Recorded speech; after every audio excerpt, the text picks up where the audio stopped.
అస్సలాము అలైకం వరహమతుల్లాహి వబర్కాతుహు. సోదరులారా, సోదరి మండలారా, ప్రవక్త సల్లల్లాహు అలైహి వసల్లం వారు నరకంలో చూసిన పాపాత్ములైన 6 మహిళల గురించి తన చిన్న కూతురికి, చిన్నల్లుడికి చెప్పిన విషయాలు నేను మీతో చెప్పాను. ఇంతకుముందు 3 మహిళల గురించి చెప్పాను.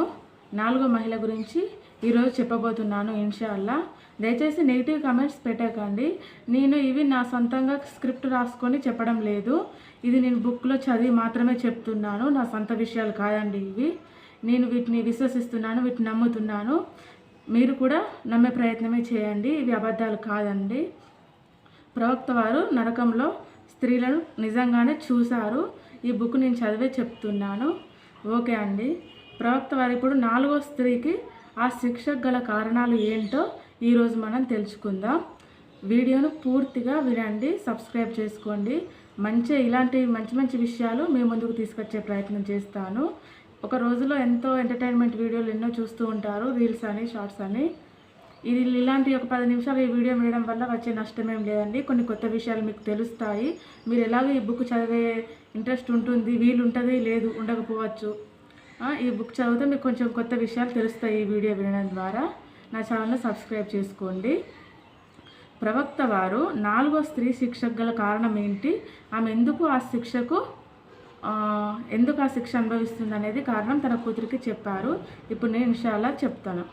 4వ స్త్రీ శిక్షకు కారణం ఆమె నమాజ్ను ఎగతాళి చేస్తుంది, నమాజ్ను వేళకు ఆచరించదు అనే విషయం చెప్పారు.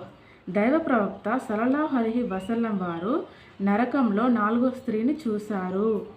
ఆమె 2 కాళ్ళు రొమ్ముకు, 2 చేతులు తలకు బంధించబడి ఉన్నాయి. ఆమె ఆ విధంగా శిక్షించబడడానికి గల కారణం వివరిస్తూ దైవ ప్రవక్త సల్లల్లాహు అలైహి వసల్లం వారు ఈమె ప్రపంచంలో ఉన్నప్పుడు లైంగిక అశుద్ధావస్థ నుంచి, బహిష్టు అశుద్ధత నుంచి పరిశుభ్రతను పాటించేది కాదు, నమాజ్ విషయంలో చాలా అశ్రద్ధ వహించేది, పైగా నమాజును ఎగతాళి చేసేది అని చెప్పారు. విన్నారా సోదరి మండలారా? నమాజును ఎప్పుడు మనం ఎగతాళి చేయొద్దు. నమాజ్ను వేళకు పాటించే ప్రయత్నం చేయండి సోదరులారా, సోదరి మండలారా. నమాజ్ కన్నా ముఖ్యమైనది ఈ ప్రపంచంలో మనకి ఏది లేదు అని మీరు తెలుసుకోండి. ఫర్జు గుసుల్ను ఎప్పటి వరకు వాయిదా వేయవచ్చు అంటే, స్త్రీ పురుషులకు గుసులు చేయడం వీరి అయినప్పుడు అప్పటికప్పుడు గుస్లు స్నానం చేయడం ఉత్తమం. ఒకవేళ ఆ సమయంలో గుస్లు చేయడానికి వీలు కాకపోతే కనీసం ఇస్తింజా అంటే వజు చేసుకొని పడుకోవాలి. అది చేయలేకపోతే ఇస్తింజా తర్వాత కనీసం పుక్కులించి చేతులు కడుక్కొని పడుకోవాలి. అది కూడా చేయలేకపోతే చివరగా ఒక సమయంలోగా గుసులు చేసుకోవాలి. అదేమిటంటే, తెల్లవారిన తర్వాత పురుషుడు అయితే స్నానం చేసి ఫజ్రు నమాజు సామూహికంగా నెరవేర్చగలిగేలా ఫజ్రు జమాతుకు కాస్త ముందు వరకు స్నానం ముగించుకోవాలి. స్త్రీ అయితే సూర్యోదయానికి ముందు నమాజ్ చేసుకునేందుకు అనుకూలంగా దానికంటే ఇంకాస్త ముందుగానే స్నానం పూర్తి చేసుకోవాలి. ఇది ఆఖరి హద్దు. దానికంటే ఎక్కువ ఆలస్యం తగదు. కనుక ఎవరైనా లైంగిక అశుద్ధావస్థలో పడుకొని సూర్యోదయం తర్వాత నిద్రలేస్తే అతనికి ఈ శిక్షే పడుతుంది. విన్నారా సోదరులారా, సోదరి మండలారా? స్త్రీలకు మాత్రమే కాదు, పురుషులకు కూడా నమాజ్ను తప్పిస్తే ఇలాంటి శిక్ష పడుతుందట. ఇలాంటి శిక్ష 2 కాళ్ళు రొమ్ములకు, 2 చేతులు తలకు బంధించబడి ఉంటాయట. ఇది ఊహించుకుంటేనే ఎలాగో ఉంది. కనుక ఎవరైనా లైంగిక అశుద్ధావస్థలో పడుకొని సూర్యోదయం తర్వాత నిద్రలేస్తే అతనికి ఈ శిక్ష పడుతుంది. ఫర్జు నమాజ్ను సామూహికంగా చేసుకోవటానికి వీలు కాకుండా లేక నమాజ్ ఖజా అయ్యే విధంగా ఆలస్యంగా గుస్లు చేయటం హరాం, ధర్మ విరుద్ధం. నమాజ్ను ఆలస్యంగా ఖజా అయ్యే విధంగా చేస్తే కూడా హరాం అంట. ఆలస్యంగా నిద్రపోయే దురలవాటు ఒకటి మానుకోండి. ఈ రోజుల్లో మనం ఆలస్యంగా నిద్రపోయే దురలవాటు ఒక ఫ్యాషన్ రూపంలో నడుస్తుంది. దాని మూలంగా తెల్లవార్లు ఫజ్ నమాజ్ కోసం నిద్రలేవడం భారమైపోతుంది. అర్ధరాత్రి దాకా మేల్కొని ఉదయం ఫజ్ర్ నమాజ్ ఎగ్గొట్టడం ధర్మసమ్మతం కాదు.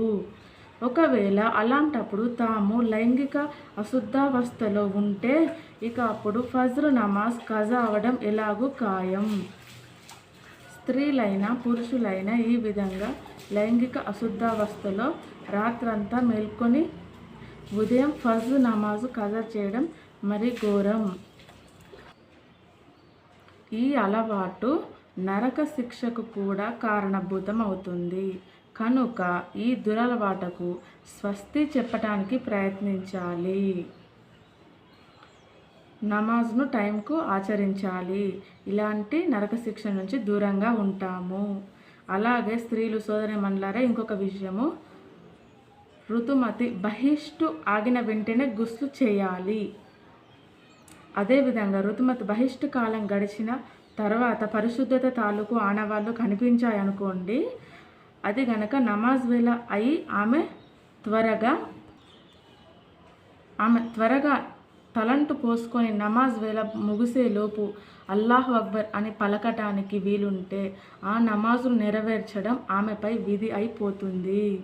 అందుకని ఆ సమయంలో వెంటనే గుస్లు చేసి నమాజ్ నెరవేర్చాలి.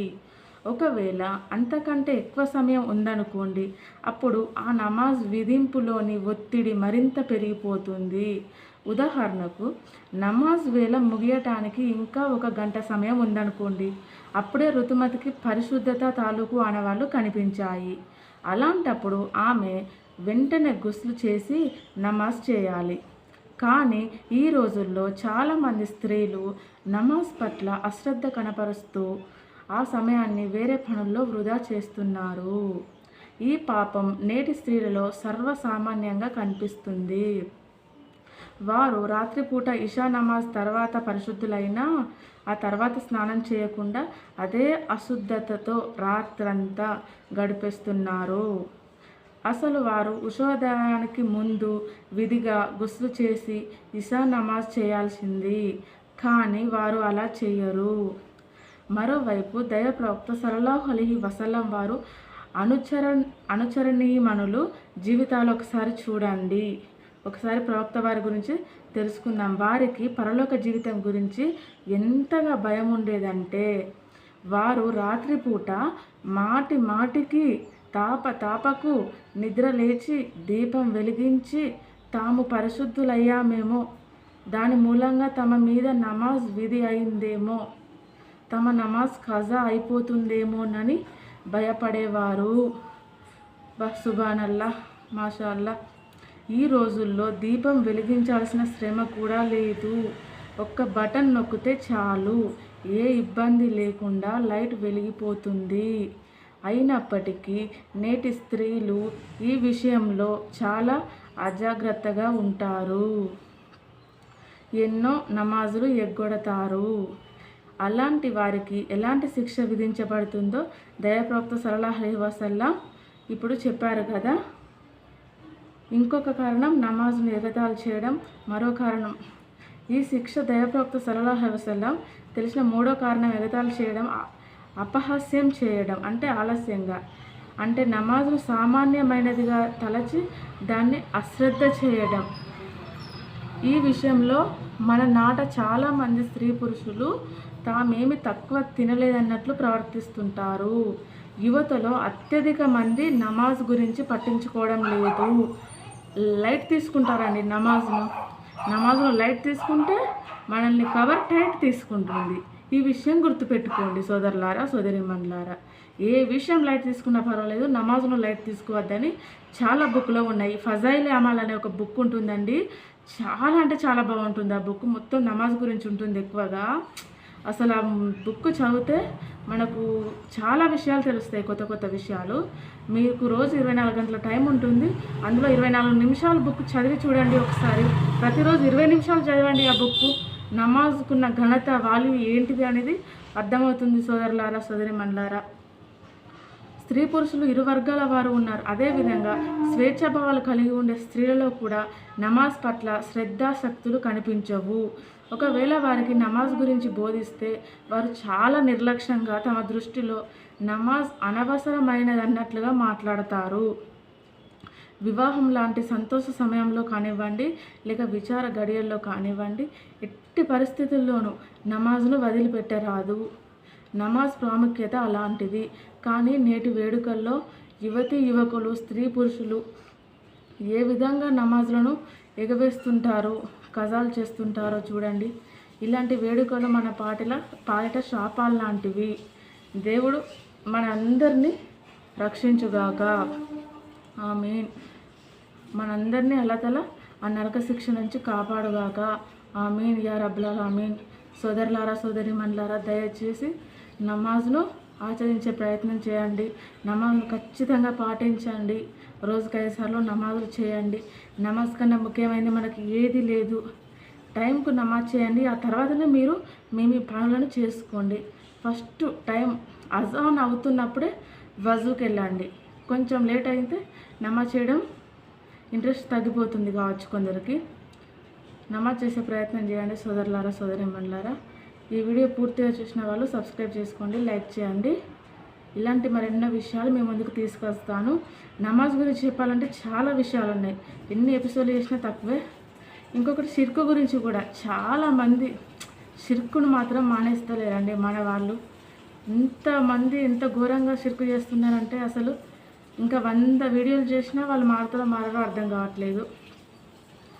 సరే అండి. అస్సలాము అలైకుం వరహమతుల్లాహి వబరకాతుహు.